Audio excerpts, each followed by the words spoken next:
Hi, everyone, and welcome back to the seventh module of the History of Christianity 1 course. In the previous section, we looked at the conversion of Constantine and the Roman Empire. In this section, we'll continue to look at some of the aftermath of those events. This section covers monasticism.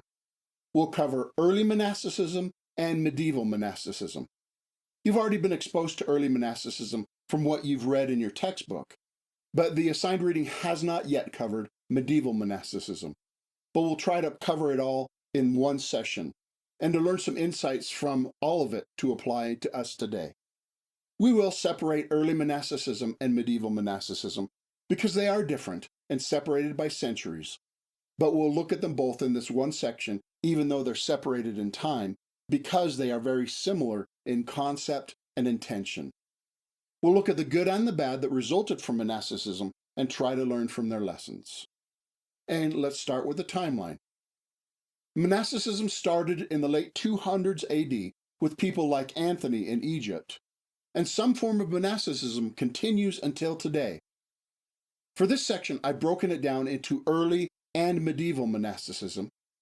Early monasticism is obviously the first monastics, who were solitary at first, but then gathered together in the first monastery around 320 AD. And then the term medieval just means the Middle Ages, a period in European history from the late 400s to the 1400s. But for our topic, the latter type of monasticism started in the early 500s with Benedict at Monte Cassino. But the dividing line between these two subjects is a little blurry. That's the general timeline to place this subject in the larger chronology. And now let's look at the historical background and causes of monasticism. Now, I know I have not yet defined or described monasticism. That's partly because you've already been exposed to it in your reading, and also because all of that will become clear in a minute when we examine monasticism's history and practices. But first, we'll try to explain why it came about. The first motivation for the monastic life was the flight from the world, the pursuit of solitude away from the craziness and temptation of ungodly society. In latter times, this was partly a fleeing from the worldliness that had crept into the church. We saw in the last section that in some cases the church became lax and indistinguishable from the surrounding culture, and some people said, I want no part of that. I'm going off by myself to live in purity, unstained by the compromise all around. However, we saw in the timeline, the first monks left society before Constantine. So it was not just running away from a corrupted church, but getting away from a corrupt culture in general, with all of its temptations and distractions. And another reason behind monasticism and some of its practices was the ideals of Neoplatonism that we examined in an earlier section. This idea of the distinction between the world of matter and the world of the spirit caused many monastics to want to forsake all material concerns as much as possible in this life in order to pursue purely spiritual practices. And just like those ideas caused problems in the early church, those ideas also caused problems in monasticism. Now, we'll see much good in monasticism, but whatever mistakes there were, a lot of them go back to this dualistic philosophy. Again, we see that whenever anything but God speaking through Scripture becomes the primary functional authority, things go wrong. But the overarching motivation behind monasticism that encompasses the first two things I mentioned is the pursuit of God without distraction. The monastics wanted to know and serve God, and they thought they could do this best by removing themselves from anything that would distract them from communion with God. Now, I hope we can all agree that that is a great goal to shoot for, even as we wrestle through how wise and successful it was in terms of the way that they pursued that goal. Those are some of the historical motivations behind the monastics that caused them to do what they did. And that brings us to the actual history of what they did. The first movement is what is called anchorite monasticism. Anchorite means one who withdraws. And the words monasticism and monk are both related to the Greek word monos, which means only or alone. The first anchorite monks withdrew from society into the desert of Egypt in order to be alone. They wanted to be separate, to find solitude for prayer and communication and communion with God. And so they lived in desert caves and various other places away from civilization. No one knows for sure who was the first anchorite monk, but St. Anthony is probably the most famous because of his biography written by Athanasius. Anthony spoke of his struggle to overcome the strong temptations from the devil himself. He said, "One should not say that it is impossible to reach a virtuous life, but one should say that it is not easy." The anchorites did not run away from the world to live a life of leisure, but rather to fight spiritual battles in prayer and self-denial. Their intention was to pursue holiness by being unstained by the world. And then, over time, again beginning in Egypt, anchorite monasticism morphed into what is called Cenobitic monasticism. The basic difference between the two is that anchorite monks were solitary, living by themselves with little contact with others, but Cenobitic monastics was groups of like-minded people trying to live this kind of lifestyle together in groups in places called monasteries. The word Cenobite is related to the Greek words for common and community and fellowship. Over time, there were groups of anchorites who lived near each other and who occasionally met together for worship, and who generally looked out for one another. But the start of Cenobitic monasticism is credited to a man named Pachomius, still in Egypt. He gathered a group of monks together into the first monastery around 320 AD. He organized the rules and structure for their life together. They shared a common life of work and devotional practices, and they lived in obedience to the leader of the monastery called the abbot. So they still lived apart from the problems and temptations of the civilization of that time, but they lived in community with like-minded people pursuing holiness and devotion together. This example of communal monasticism was followed, adapted, and promoted by many, including famous leaders who we'll see in future sections, like Augustine, Basil the Great, and Martin of Tours, who brought monasticism to Western Europe. And that pattern of monasticism continued for a few centuries around various places, most of the places reached by the church up to that time. And then as history transitioned into the medieval period, monasticism also adapted in various ways that are worthy of our notice. As the church became more lax and compromised, monasticism became more attractive to people who wanted to take their discipleship seriously.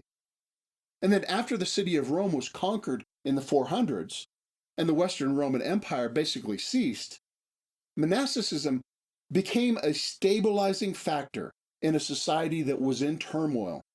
And so many people turned to the monasteries to find some stability and normalcy in those trying times. There were a few noteworthy items about monasticism in this period. The first is what's called Benedict's rule. This is named for Saint Benedict, who was the leader of a monastery at Monte Cassino in Italy. He wrote a manual for how monks and nuns were supposed to live in a monastic community. This is now called the Rule of Benedict. Up to that time, there were three main standards for monastic life. First is poverty, to not be entangled by material possessions. Second is chastity, to not be stumbled by physical pleasures. And third is obedience, to humble yourself in service. Benedict continued and codified those three in his rule, but he also added to them. He added the idea of stability, to faithfully stay in the same place and situation unless the abbot instructed you to make a change. And communal living, to live in community, supporting one another. And physical labor, to not only work with your mind and soul in study, devotion, and prayer, but also to work with your hands to provide for yourself and others. And common means, to share with others in fellowship and sustenance. And simplicity, by which he meant the avoidance of unnecessary conversation, to not be trivial, and to stay focused on what is most important. In communities that followed the rule, there were three basic occupations of the monks. The first was manual labor. The rule was that they grew their own food or they would starve. Everyone contributed to the farming and upkeep. The second work was called divine reading. This was reading and meditating on the Bible. The monasteries basically became the colleges of their day and preserved much of the learning of that period. And the third occupation was called the work of God. This is liturgical worship. 7 times a day, every day at set times of the day. So monks lived a structured life, with every day interdispersing multiple chapel services and prayer services, manual labor, reading, communal meals, and of course, sleep. The next item I want to mention about medieval monasticism is the reforms at Cluny. Cluny was a monastery in southern France, and these reforms took place centuries after Benedict, between 900 and 1100 AD. And I use the word reform to talk about Cluny, because they really did not do very much different from Benedict and his rule. Rather, they reformed from abuses and various ways that the monasteries had gotten sidetracked in the centuries after Benedict. Like many things that slide into disrepair over time, monasticism had gotten sidetracked over the centuries. And the people at Cluny tried to get back to Benedict's ideal, and they were largely successful. And they influenced other monasteries and the surrounding church and culture for the better during this period, so that monasticism was once again healthy and beneficial. And there's another category that I've labeled missionary monastics. This is still all in the medieval period, but I put this in a separate category to focus on the missionary activity of these groups. One example is St. Patrick. As a teenager, he was taken as a slave to Ireland. He escaped, but he later went back to proclaim Christ to the Irish. And through his work, Ireland was converted to Christ. And there are many other similar stories of evangelizing various parts of Europe, where monks moved to an unreached area and set up a monastery. By their example, by their teaching, and interacting with the surrounding area, that area became largely converted to Christ. Remember that monasteries were often a stable, diligent island of learning and production in the middle of a sea of ignorance and chaos. And so that visible alternative was attractive to many people, and it made Christ attractive to many of those people. Next are what are called mendicants. The word mendicant is a generic term for a monk who lived off of charity, typically by begging, for good and bad. They were usually monks who were not stationary at a monastery, but who traveled around, kind of monasticism on tour. Now, I said their begging was for good and bad because some of them basically became bums, just idle travelers living off of other people. However, others lived as genuine missionaries and servants, preaching Christ, teaching, and helping people in various ways. There were many orders of missionary monastics that began during this larger period, such as the Franciscans, named after their founder, St. Francis of Assisi.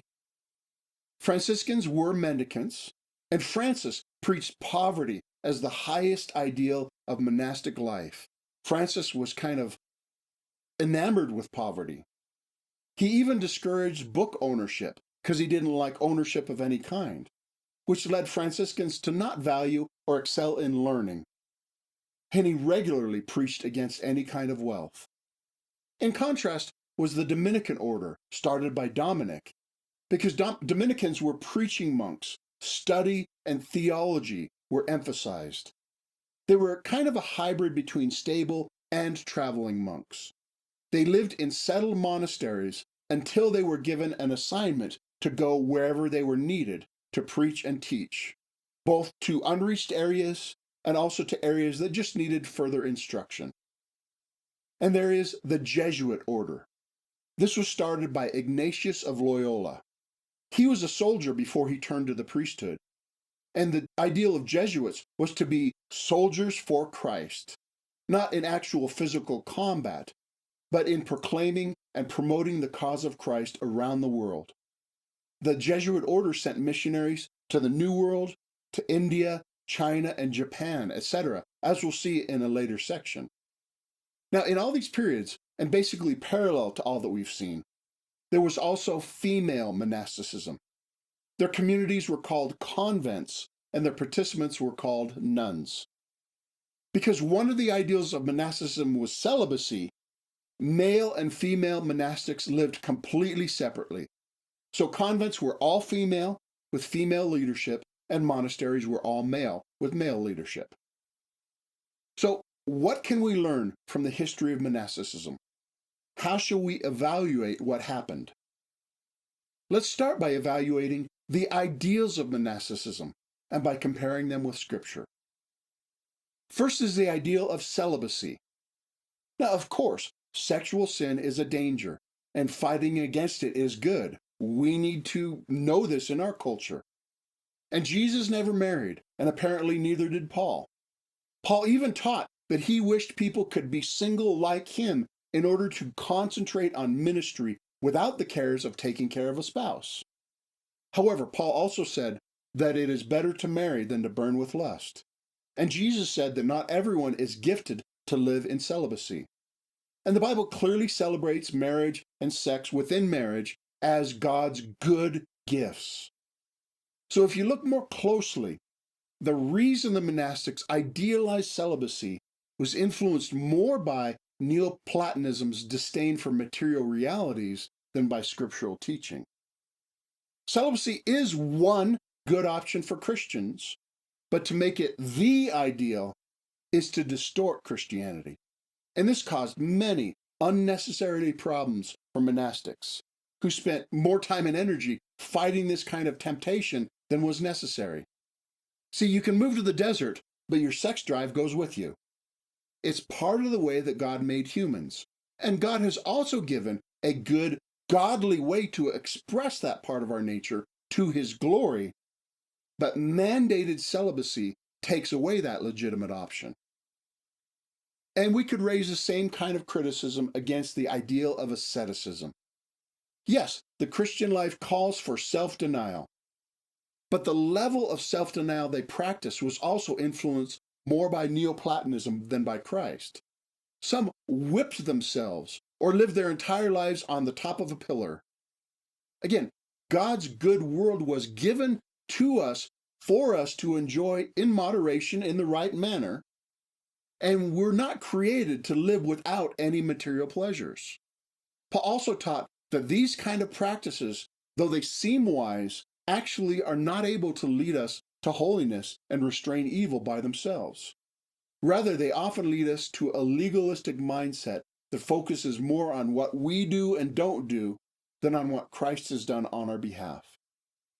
Benedict's rule harps on the difficulties of the monastic life.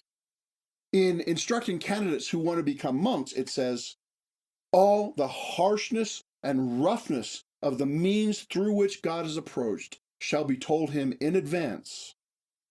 Now, it's true that the gate is small and the road is narrow that leads to life.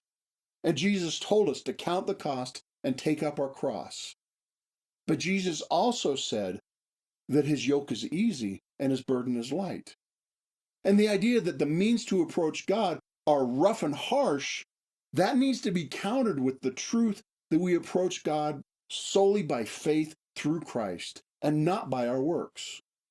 So the ideal of asceticism has some truth, but was often overplayed. And likewise with the ideal of poverty, which again can be good or bad, just like riches can be good or bad. The New Testament clearly teaches generosity with material goods, but it never idealizes going without all material goods. Again, these are God's good gifts, entrusted to us to be used wisely for his purposes. And to totally repudiate all material goods is more a sign of Neoplatonism than of Christianity.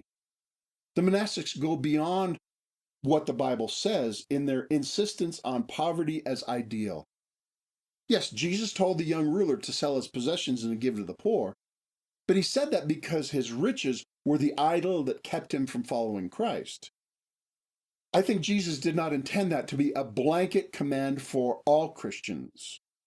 Love of money is the root of all kinds of evil, but money itself is not irredeemably evil and can often be used as a very good thing when it's used wisely. And the Rule of Benedict actually misquotes Acts chapter 4, verse 32. In Acts, it narrates how, at that time, no one claimed that his possessions were his own. But the rule turned that into a universal command, saying, let not anyone presume or call anything his own. And the rule calls private property a vice, which is contrary to much biblical teaching. In Proverbs, Agur prayed, give me neither poverty nor riches, because both can lead to sin. But both can also be the occasion for virtue, and neither is corrupt, and neither is the ideal in and of themselves. Now, of course, sex, worldly pleasure, and material possessions can become idols and keep people from Christ. They can be the occasions of sin, and whenever that happens, they should be forsaken for the sake of Christ. And we should always guard against the temptations of the unlawful use of these things. But to totally outlaw them in principle is to go beyond and even against what the Bible actually teaches. And like I said, those kind of ideas come from Neoplatonic philosophy more than they come from God. Next is the idea of obedience, which I think is mostly good. We are to submit to one another and honor others over ourselves. We're to gladly set aside our own desires to serve others. But there's always a caution. An unthinking, unquestioned, slavish obedience is a danger we should guard against as well. And any leader who demands unquestioned obedience, that's a huge danger. And the same could be said of communal living. I think it's generally a good idea, but it is also open to abuses and dangers. Communal living protects people from some of the dangers and temptations of living separately, but it also brings its own kind of dangers and temptations. Next is the ideal of prayer and work. And I think this is a great ideal, because prayer and work are both good things, and the monastics combine the two. Sometimes we separate them, say you have to be totally spiritual or go work for a living, but why not both? Also because it involves serving God with both our mental and our physical activities. Both spiritual labor and physical labor produce good effects, and I think that's the ideal for any Christian, as long as times of rest are also observed. In the same way, the monastic ideal of study and meditation on Scripture, I think, is an unqualified good. Study and memorization of the Bible is good. Of course, it can be done in an ungodly and prideful way that misses Christ or only kind of tickles our intellect, but that's a misuse of a good thing rather than making it a bad thing. And the same goes for the ideal of witness and service. The ideal of testifying about Christ and serving others in various ways is an ideal, not only of monasticism, but of all biblical Christianity. That's an evaluation of the ideals behind monasticism. Now, from historical hindsight, let's talk about how they actually worked out. First, I'll mention some problems of monasticism, and then later some successes. The first problem that came out of monasticism is that in many people's minds, it created two classes of Christians. It subtly promoted the idea that the only way you could truly serve Christ was in the monastery or convent.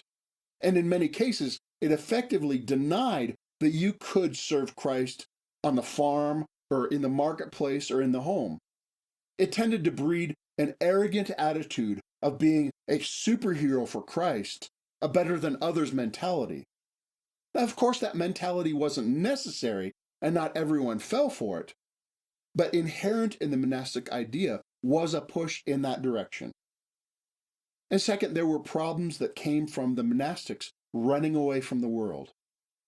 In essence, they abandoned the world and denied the world from the positive Christian influence they would have given to their culture. And they abandoned one of the most effective places for true discipleship. Now, it's debatable whether people can serve God better by retreating to a solitary place surrounded by like-minded Christians, or by being a shining light by living a holy life in the middle of a dark world. But the standard, going back to Jesus, is that we should be in the world, but not of the world. Monasticism was not of the world, but they are also not in the world, which lessened their ability to influence the world. And in some cases, the monastic lifestyle bred hypocrisy and laziness, and it often bred legalism and the pursuit of salvation by works.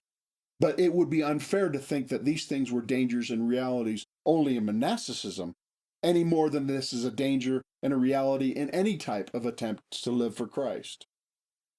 Now, let's talk about the successes of monasticism. The first item I want to mention should be obvious that it's a success.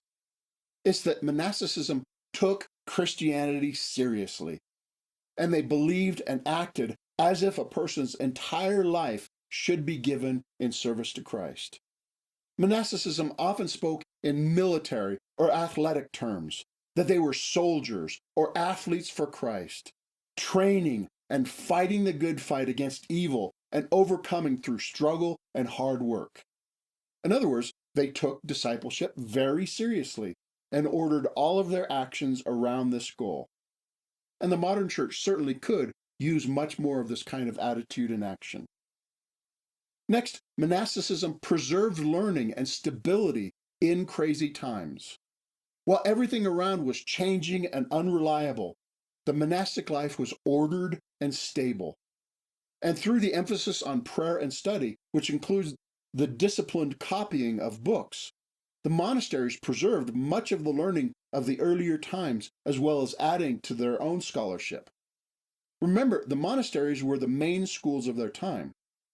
There's a book called How the Irish Saved Civilization, which argued that the Irish monasteries, because they valued learning and the preservation of books, and because they were fairly remote from mainland Europe, when Europe lost much literature and learning, those things were preserved in Ireland, and later they were reintroduced back into Europe by Irish missionaries.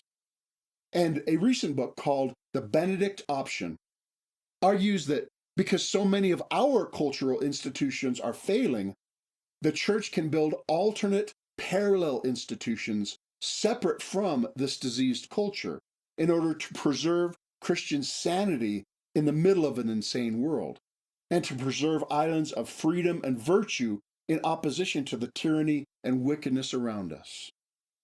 And that is related to another success of monasticism. They sought to preserve faithfulness unstained by the ungodly cultures that surrounded them, and they largely succeeded, because they actively pursued holiness and virtue, and they usually did it in community, with people helping one another toward that goal. They typically led lives more characterized by Christian virtue than their surroundings. Now, of course, there were failures, there were hypocrites, there was Pharisaic legalism over the centuries, but that does not discount the successes that were attained, and that does not lessen their example for us to pursue holiness with that same kind of zeal, remaining unstained from the ungodliness around us. And finally, a great success of monasticism was the missionary expansion by being an attractive counterculture. Because monks lived simply and self-sufficiently, it was so much easier for them to go to a foreign place. And because of monastic stability, discipline, work, study, and virtue, their presence was often an attractive alternative in those places. They served and taught and traded with the surrounding people, and in many cases, won them to Christ. This kind of monastic disciplined army peacefully invading spiritually dark places, and it brought the light of Christ. Those are some, but not all, of the successes of the monastic movement over the centuries. And now let's review. Monasticism existed in various forms over centuries with some common characteristics. There were a variety of causes of monasticism, a lot of different reasons why someone would become a monk or a nun. Some reasons were good, some not as good. And there were different kinds of monasticism, from the early solitary monks to the early communities, to the later more organized communities under the rule, to the missionary orders. And one common thread of monasticism is the ideal of disciplined living for Christ. Monasticism was one of the main causes of the missionary expansion that won the rest of Europe to Christ and led in the evangelizing of the rest of the world. Monasticism had some successes and some failures. And that brings us to our discussion and application questions.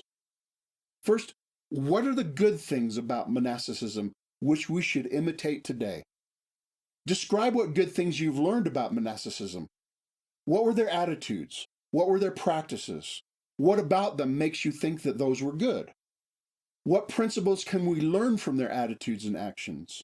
And how we can put that into practice? And then the corresponding question, what are the bad things about monasticism which we should avoid today?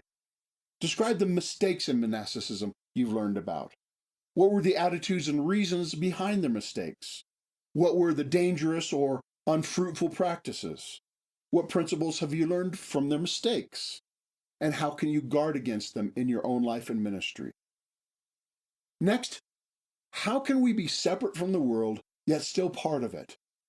How can we maintain purity without running away from responsibility? How can we be in the world, but not of the world? How can we have superhero devotion and holiness in the middle of the world for others to see?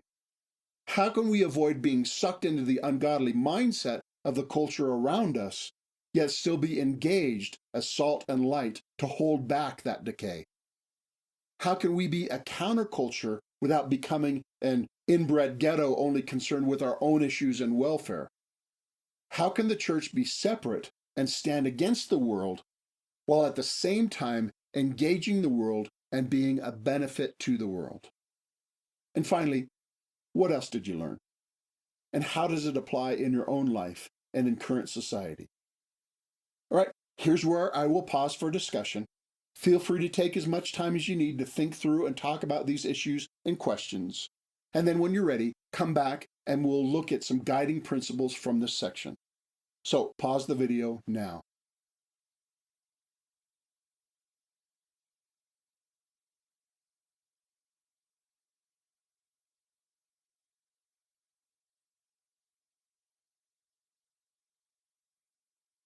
And that brings us to some guiding principles I would suggest you consider learning from the monastic movements. First, we should aim to be in the world, but not of the world. In other words, we should imitate the successes of monasticism in being removed enough from ungodly cultures so that we are not negatively influenced by them. But at the same time, we should avoid the mistake of monasticism of being so far removed that we don't influence society. We should not run away from the world thinking that that will keep us from sin, because we take our sin with us. We should not love the world in the sense that God warned against, but we should love the world in the sense of wanting to influence it with the gospel. We can embrace the physical world and all the good gifts that God has given us, but at the same time, we should not become slaves to worldly pleasure or worldly thinking, because this world is not our ultimate home or goal. And we should be a visible, attractive counterculture, showing that God's way is better than other ways. And we have to be involved in society enough to demonstrate this. Now, I acknowledge this is a tension that is not easy to navigate, but we should and we can walk that fine line between being too far removed from the world and being too closely compromised with the world. And that leads into a second principle.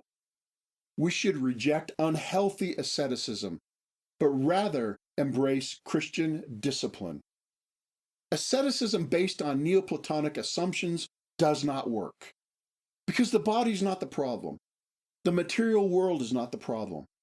Christ became incarnate in a real material body, and the biblical distinction between flesh and spirit is not the same as the Neoplatonic division between the material world and the spiritual world. The biblical term, the flesh, refers to human sin and weakness, not to material existence that should be shunned. And the biblical term spirit refers to God and the things of God and the life of Christ of the next age experienced by his followers even in this age. And we don't experience this by punishing our bodies, but by wholehearted pursuit of Christ by faith, using the means that he has given us. And yes, that involves discipline and self-denial, but genuine discipline is different from unhealthy asceticism. Next, living for Christ 24/7 should be the norm for every Christian, not just for a special class of monastics or spiritual superheroes.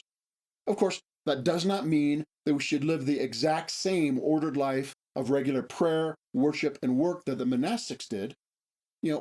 Sometimes you have to go to school, work, etc. on somebody else's schedule. This means, though, that while we're at work, we're working for Jesus, we're conscious of Jesus, we're in a prayerful attitude, pursuing virtue at work, at school, at play, etc. There's a book called Practicing the Presence of God by a monastic called Brother Andrew. And he argues that, Brother Lawrence. And he argues that we can experience God's presence in every part of life, in every activity. And all Christians can and should strive to honor and live for Christ, not just on Sundays, but in everything that we do. And then, many of the monastics highly valued the study and meditation on Scripture, and I think we should value that practice as well. Knowing the Bible, thinking deeply about the Bible and its implications and applications, and then living out what we've learned is a valuable practice that should be for every Christian, not just for the leaders or the superheroes. Biblical illiteracy is a plague on the current North American church, and rediscovering this ideal from the monastics would be a great help to return the church to health and vitality. And in the same way, we should imitate the monastic lifestyle of prayer and worship. Again, this does not necessarily mean 7 worship services every day. This does not even mean set times or set forms of prayer. Rather, it means an attitude of prayer and worship throughout the day, every day, while we're working with our hands, while we're working with our minds, and yes, while we're gathered together for corporate worship, and also while we're resting and communing with God. It means a consciousness that God is with us, and we can involve him in every aspect of our lives, and we should express love and gratitude to him in all that we do. All right, that's just a brief overview of over 1,000 years of monasticism.